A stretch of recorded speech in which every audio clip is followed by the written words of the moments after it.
Violet had spent the last 2 years meticulously planning the perfect trip for her parents, an unforgettable getaway filled with luxury, relaxation, and adventure. Every spare penny she earned went into making sure this experience would be flawless. She researched the best flights, handpicked 5-star hotels, booked private tours, and even made dinner reservations at exclusive restaurants. It was meant to be a gift, a way to show her appreciation for everything they had done for her. But as she pulled up to her parents' driveway that morning, eager to finally set off on their long-awaited journey, she was blindsided by a betrayal she never saw coming. Her mother stood on the porch, dragging a suitcase behind her, but before Violet could step out of the car to help, her sister, Lauren, emerged from the house with her own luggage in tow. Confused, Violet's smile faltered. "What's going on?" she asked, her voice tense as she tried to remain composed. Her mother's response came far too casually, as if she were announcing a minor change in dinner plans rather than shattering Violet's trust. "Oh, sweetheart, we decided Lauren should come instead of you. She's been so stressed lately, and she really needs this trip." Violet's breath caught in her throat. Instead of her? Had she misheard?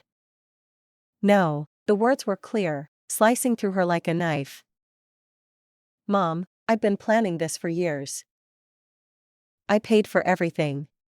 But her mother waved a dismissive hand as though Violet had pointed out something trivial. "And we're grateful, honey. But you're always working so hard you can take another trip later." Lauren didn't even have the decency to look guilty. She smirked, her tone dripping with insincere gratitude. "Thanks for understanding, sis." For years, Violet had pushed herself to be the responsible daughter, the one who worked tirelessly to ensure her family was happy. But in this moment, as she watched her sister slide into the back seat of her car as if she belonged there, the painful truth settled over her like a heavy weight. No matter how much effort she put in, Lauren would always come first in their eyes. Violet gripped the steering wheel so tightly, her knuckles turned white.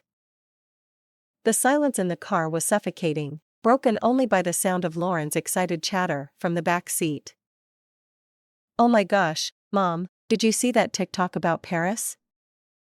I can't wait to go shopping there. Do you think we'll have time, or will the tours take up the whole day?" Violet's jaw clenched as her mother chuckled softly. "Of course, sweetheart. We'll figure it out when we get there." When we get there. The words stung like a slap to the face. They spoke as if she wasn't even in the car, as if she hadn't spent years sacrificing her own wants and needs to plan this trip. She wasn't part of that we anymore. She had imagined this moment so many times, her and her parents, boarding the plane together, sharing laughter over French pastries in a charming little cafe, standing in awe before the Eiffel Tower. But instead, she was sitting in the driver's seat, nothing more than a chauffeur for the very people who had discarded her without a second thought. Her mother had barely acknowledged her disappointment, brushing it aside with a sickeningly cheerful tone. "You can take another trip later," as if she hadn't spent years meticulously planning every last detail of this one. As if her time, effort, and sacrifices meant nothing. And Lauren hadn't even pretended to feel guilty. She had simply smirked and thanked Violet as though she were doing her a favor by stealing the trip right out from under her. Her father, ever the passive observer, cleared his throat from the passenger seat. "Thank you for driving us, Violet. I know this probably feels unusual." Unusual. What an interesting word for betrayal. Violet let out a short, bitter laugh. "Yeah, Dad. It's definitely unusual." He shifted uncomfortably but said nothing else. He never did. He had let it happen without a fight, without so much as an objection. Lauren leaned forward, her voice as grating as ever. "You're not mad, right? I mean, this is really big of you, letting me go." I could never have afforded this on my own. The sheer audacity made Violet's stomach turn. She forced a tight smile, one that didn't reach her eyes. Of course, Lauren. Enjoy the trip. But inside, rage simmered beneath the surface, bubbling, threatening to spill over. By the time they reached the airport drop-off zone, Violet was hanging on by a thread. As she unloaded their suitcases, her mother wrapped her in a quick hug, completely oblivious to the fury burning inside her. Thank you for understanding, sweetheart. This means a lot to us, and to Lauren. Violet nodded stiffly, refusing to let her emotions show. Understanding? No, she didn't understand. She never would. But as she watched them disappear into the terminal, their laughter echoing behind them, she made one silent promise to herself: this would be the last time they ever took her for granted. Violet sat in the driver's seat of her parked car, staring blankly at the dashboard as the events of the morning replayed in her mind. Her hands trembled as they gripped the wheel, her chest tight with a whirlwind of emotions: anger, betrayal, humiliation. The words echoed relentlessly. Lauren needs this more than you. You're always working so hard. You can take another trip later. Thanks for understanding, sis. Understanding? They had stolen something precious from her years of effort, money she had meticulously saved, and the one thing she had wanted most: time with her parents, an experience she had crafted for them with love and devotion. And they had thrown her aside as if she were an afterthought. A bitter laugh escaped her lips. Enough. If they wanted to take Lauren in her place, fine. But she wasn't going to sit back and let them enjoy the trip on her dime. Her pulse pounded as she stormed into the house, the betrayal fueling every step. She flung her suitcase onto the bed, packed with so much care for a journey that would never be hers. The realization was sharp and unforgiving. She had been so eager to make this perfect for them, but they had never even considered how their decision would affect her. With renewed determination, she powered on her laptop and logged into every single travel account she had used to book the trip. Her fingers hovered over the keys for just a second, but hesitation quickly vanished. Click. Cancel. Refund. Repeat. Hotel reservations cancelled. Private tours refunded. Airline upgrades revoked. She watched as confirmation emails flooded her inbox, each one a small victory, each one easing the suffocating weight in her chest. Let them figure it out on their own. Let them arrive at the check-in desk of their 5-star hotel only to be turned away. Let them realize, too late, that their perfect trip had just crumbled beneath them. The phone started buzzing almost immediately, but Violet ignored it. Instead, she methodically unpacked her suitcase, hanging up her dresses and placing her shoes back on the shelf, an act of defiance, a declaration that she refused to be their doormat any longer. The buzzing continued, relentless and demanding, but she refused to acknowledge it. Then, her mother's name flashed across the screen. Violet picked up the phone and scanned the messages. Violet, what's going on? The hotel won't let us check in. This isn't funny. Fix this now. A slow, satisfied smirk spread across her lips. Fix this? They really thought she would swoop in and save the day after what they had done? Not this time. She deleted the voicemail without listening to the rest. Let them scramble. Let them struggle. For once, she was the one in control. And it felt good. Violet sat cross-legged on her couch, sipping tea as her phone buzzed relentlessly on the table beside her. The screen lit up with call after call, each one from the people who had so carelessly cast her aside. Mom. Lauren. Dad. Voicemail. Another text. Another missed call. She let them pile up, one after the other, like debris after a storm. They were panicking now, scrambling, desperate. Just as she had expected. Good. Let them feel it. Let them understand what it's like to be dismissed. She finally picked up one of the calls, not out of sympathy, but curiosity. The moment she answered, her mother's voice hit her like a tidal wave. "Violet, what did you do?" Violet took a slow sip of her tea, savoring the taste before responding, her voice eerily calm. "I canceled the reservations." There was a long, stunned silence, and then her mother's voice dropped to an incredulous hiss. "Why would you do that?" Violet let out a soft, humorless laugh. "Oh, I don't know, maybe because you decided to replace me on my own trip? Maybe because you acted like all my hard work meant nothing? Maybe because you expected me to fund a vacation that I wasn't even invited to?" Her mother's anger flared.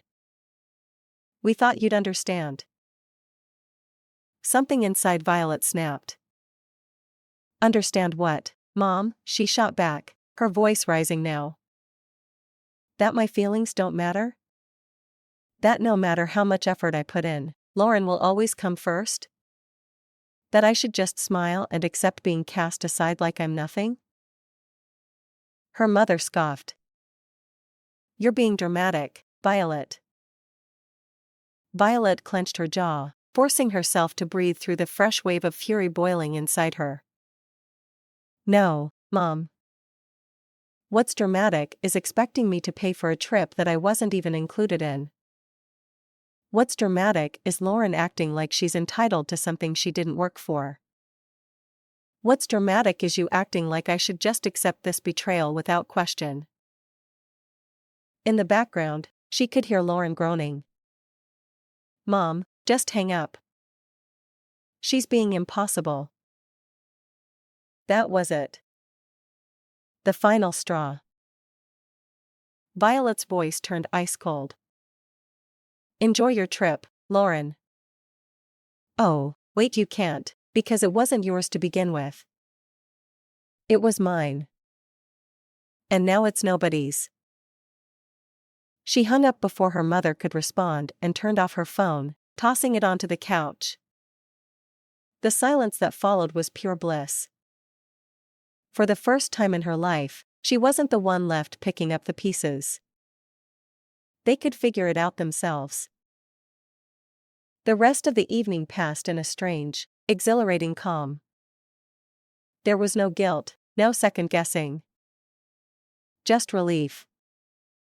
She wasn't their fixer anymore. She wasn't the one left cleaning up after their selfish choices. The next day, when she turned her phone back on, dozens of messages flooded in. "Mom, you've gone too far. Your sister is in tears. Your father is furious. Lauren, you're acting like a child. Just fix it already. Dad, we need to talk. This isn't right." Violet stared at the screen, shaking her head. Not right? For years, she had bent over backward, always the responsible one, always the one who sacrificed, and now that she was finally standing up for herself, they were the ones calling it unfair? She took another slow sip of her tea. They didn't know what to do without her fixing things for them. And for the first time, she realized that was their problem, not hers. For the first time in as long as she could remember, Violet felt a quiet, undisturbed sense of peace. She sat on her back porch, a steaming cup of coffee cradled between her hands, watching the early morning sunlight filter through the trees. The world outside was still, the air crisp and cool, carrying the faint scent of damp earth and fresh leaves. There was no urgency, no pressing demand for her attention, no overwhelming weight of expectations bearing down on her shoulders. Just stillness. Just her. She inhaled deeply, closing her eyes for a moment, letting the tension slowly unravel from her body. This is what freedom feels like, she thought. No unanswered calls buzzing in her pocket. No frantic messages demanding that she fix something she hadn't broken.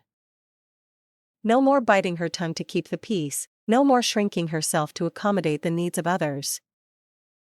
Just quiet. Just the simple joy of being alone with her thoughts, free to exist without guilt or obligation. For years, she had convinced herself that being needed was the same as being valued. That the countless sacrifices, the long hours spent ensuring everyone else was happy, meant she mattered to them. But sitting here now, with the sun warming her skin and the distant hum of birdsong in the air, she realized something: she mattered even without their approval.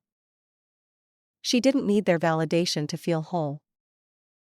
She didn't need to be the family's fixer to have worth. She took another slow sip of coffee, savoring the taste, feeling the warmth spread through her chest. It was funny how different everything felt now. Just days ago, she had been consumed with anger and heartbreak, replaying every cruel word, every dismissive gesture from her family. But now, there was only clarity. Yes, she was still hurt. Yes, the betrayal still stung. But she no longer felt burdened by the need to make them understand. It wasn't her responsibility to teach them to respect her. It was their responsibility to realize what they had lost. The day passed lazily, filled with small joys that she had always been too busy to notice. She took her time cleaning the house, not out of duty, but because she wanted to make the space hers, a home that reflected her, not just a storage place for other people's expectations.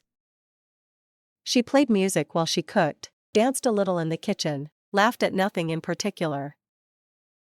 In the afternoon, she curled up with a book she had been meaning to read for months, losing herself in its pages, her mind finally free from the relentless storm of frustration and obligation.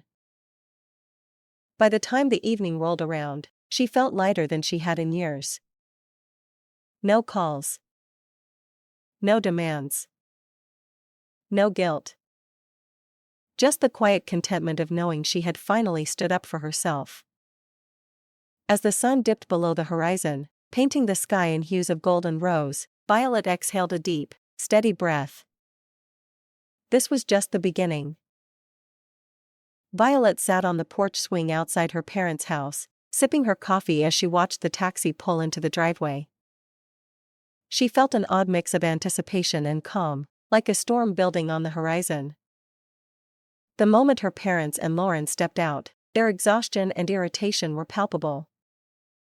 Their faces, once filled with excitement at the thought of a luxury vacation, were now edged with frustration. The trip they had so selfishly taken without her had turned into a disaster. Good. Lauren was the first to speak, her arms crossed tightly over her chest, her expression twisted into a scowl. Well, I hope you're happy, Violet. Violet raised an eyebrow, taking another leisurely sip of coffee. Happy about what? She asked, feigning innocence, though she already knew exactly what was coming. Her mother scoffed, throwing up her hands. The trip was a nightmare, she snapped. We spent the entire week in dingy hotels, eating terrible food, and don't even get me started on the tours. Lauren rolled her eyes. Oh, wait, she sneered, her voice dripping with sarcasm. There weren't any tours, were there? Do you know how embarrassing it was to show up and be told there was no reservation? Violet simply nodded, her face unreadable. Sounds rough. Her mother's face turned red with frustration. Don't do that, Violet. You knew we couldn't afford everything you booked. You set us up to fail. That was it. The final straw. Violet stood, placing her coffee mug down on the small table beside her, her movements slow and deliberate. No, Mom, she said, her voice steady but cold. I didn't set you up for anything. I planned a trip for the three of us, something special, something I worked for. And you decided, at the very last second, that I wasn't important enough to be part of it. Her father finally spoke up, his voice softer but no less accusatory. You didn't have to cancel everything, Violet. That was extreme. Violet turned to him, a bitter laugh escaping her lips. Was it? She challenged. Why should I have paid for a trip I wasn't even invited to? If Lauren needed it so badly, you should have planned it yourselves. Lauren scoffed, flipping her hair over her shoulder. It's just money, Violet. You're acting ridiculous. And that was when Violet snapped. Just money, she repeated, her voice sharp as a blade. Do you have any idea how much work, how much sacrifice went into that trip? Or do you just assume things magically appear for you because someone else takes care of it? The silence that followed was deafening. They stood there, stunned, caught off guard by the sheer force of her anger. For years, she had swallowed her resentment, played the role of the dutiful daughter, sacrificed for a family that never seemed to see her.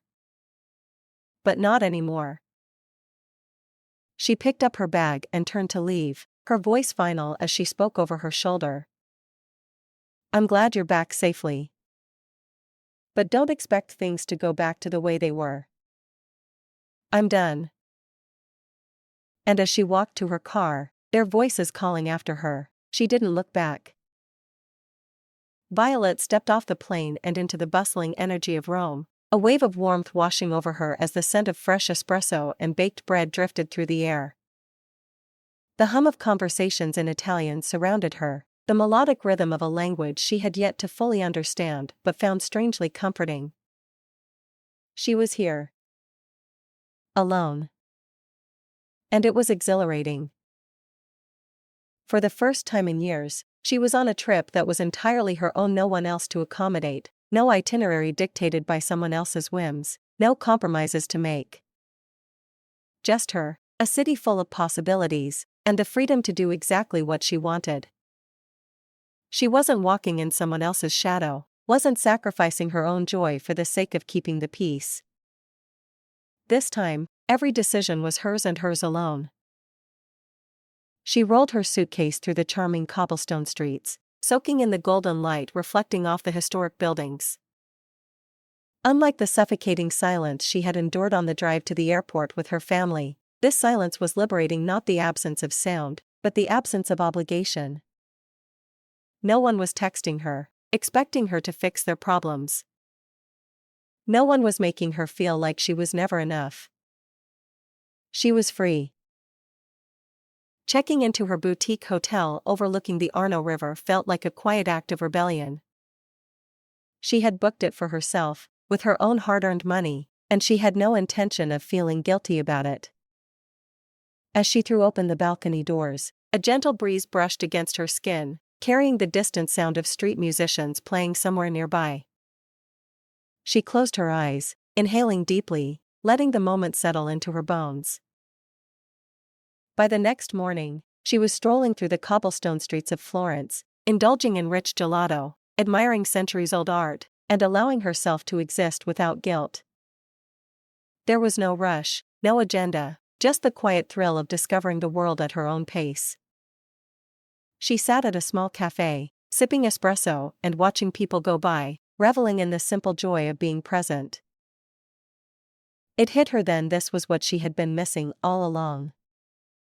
Not just the ability to travel, but the permission to put herself first, to make choices for no one but herself. She had spent so much of her life trying to prove her worth to people who never truly saw her, bending over backward to be the responsible one, the fixer, the one who sacrificed without question. And for what? To be discarded when it suited them? Never again. That night, as she sat on the Spanish steps, journal in hand, she started a new list. Not of tasks to complete for others, but of dreams she wanted to chase for herself. Learn a new language. Visit 5 more countries. Start something of my own. With each word, she reclaimed a little more of herself, shedding the weight of expectation and stepping fully into her own life. For the first time in years, Violet didn't feel like she was running away. She was finally running towards something. Herself.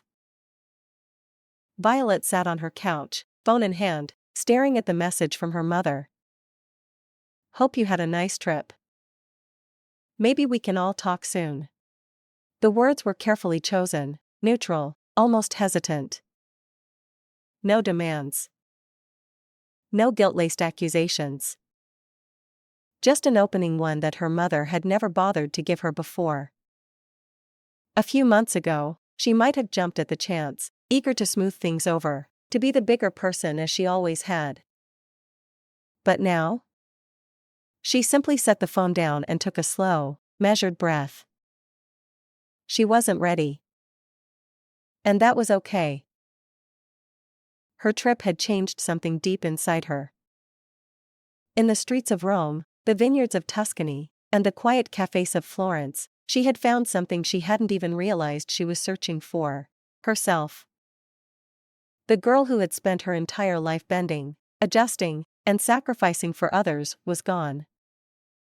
In her place was a woman who had learned to set boundaries, to demand respect rather than beg for it.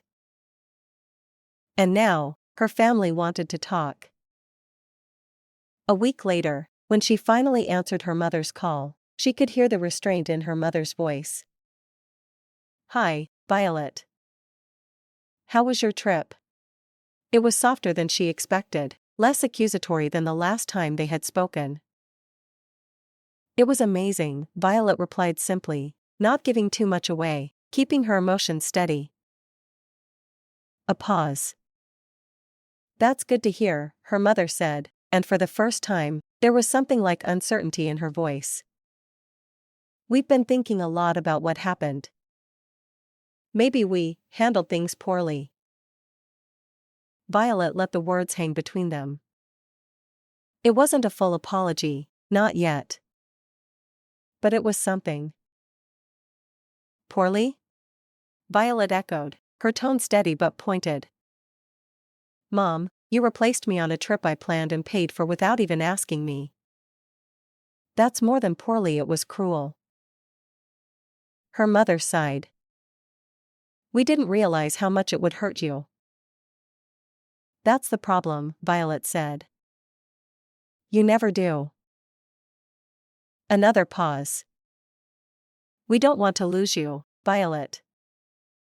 We want to do better." The words tugged at something deep inside her, but she had learned enough not to let guilt dictate her choices anymore. "I'm glad to hear that," she said. "But it's going to take more than words. I need to see real effort, not just apologies." Her mother hesitated but then nodded. "You will. We'll give you the space you need, but I hope you'll let us back in someday." Violet didn't make any promises. But as she hung up, she felt something unfamiliar, not obligation, not resentment. Just control. For once, she was the one setting the terms. In the weeks following her return from Italy, Violet focused on herself, something she had never allowed herself to do before. For years, she had dedicated her energy to meeting her family's expectations, always striving to be the responsible one, the fixer, the afterthought who kept everything running smoothly. But now?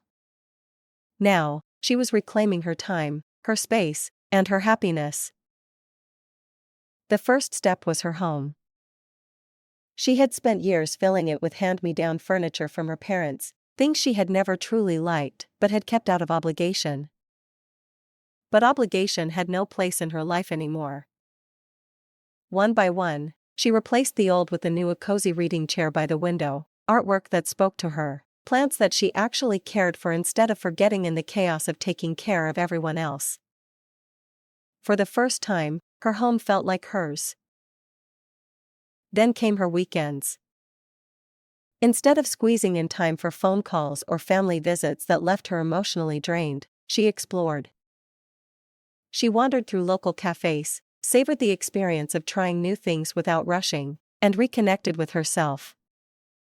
She had always been too busy putting others first to notice how much joy existed in the small, quiet moments of life.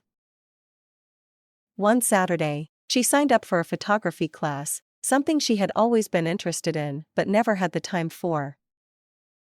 The moment she held the camera in her hands, adjusting the lens to capture the world through her own perspective, something clicked inside her.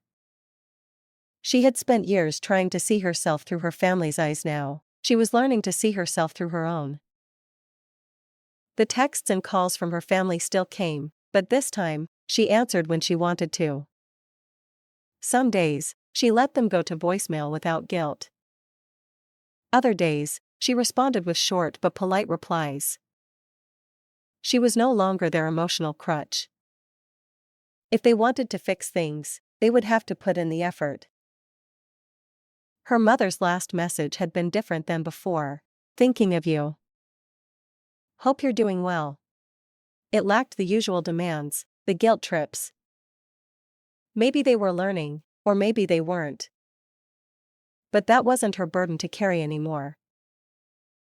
One evening, she sat on her porch, watching the sunset paint the sky in soft hues of pink and orange.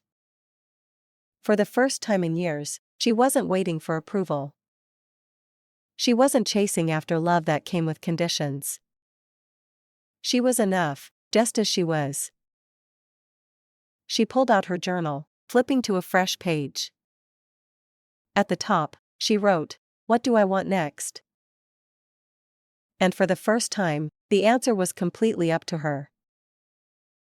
The days stretched into weeks, and with each passing moment, Violet felt lighter.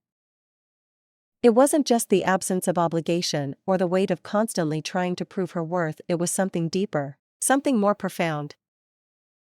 For the first time, she felt free. Not the kind of freedom that came from a temporary escape, but the kind that settled deep into her bones, reminding her that she was finally living life on her own terms. Her family still reached out, though far less frequently than before. The guilt-ridden calls had slowed, replaced by cautious, measured messages. Hope you're doing well. Thinking of you. There were no more demands, no more expectations wrapped in the guise of affection.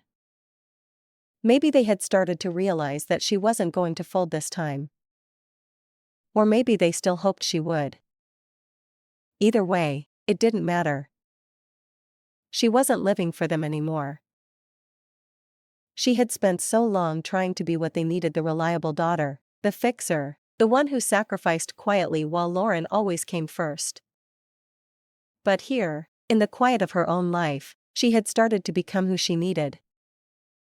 She had discovered joy in her own company, excitement in new experiences, and peace in the knowledge that she owed nothing to anyone but herself.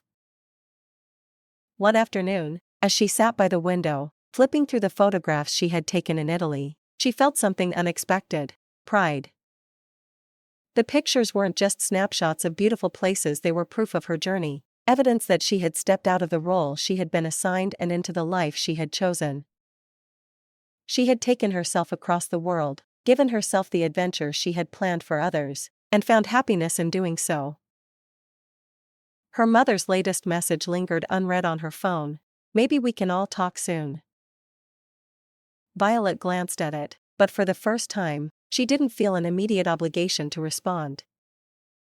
She would answer when she was ready, if she was ever ready. That night, she made herself a cup of tea and curled up on the couch, her journal resting open on her lap. At the top of a fresh page, she wrote, "Where do I want to go next?" Not just in travel, but in life. For the first time, there was no hesitation, no fear of what others would think, no anxiety about whether she was making the right choice. The path ahead was hers to decide. As she set her pen down and took a deep, steady breath, a smile played at the corners of her lips. She had spent her whole life waiting for permission to live. But now? Now, she was giving it to herself.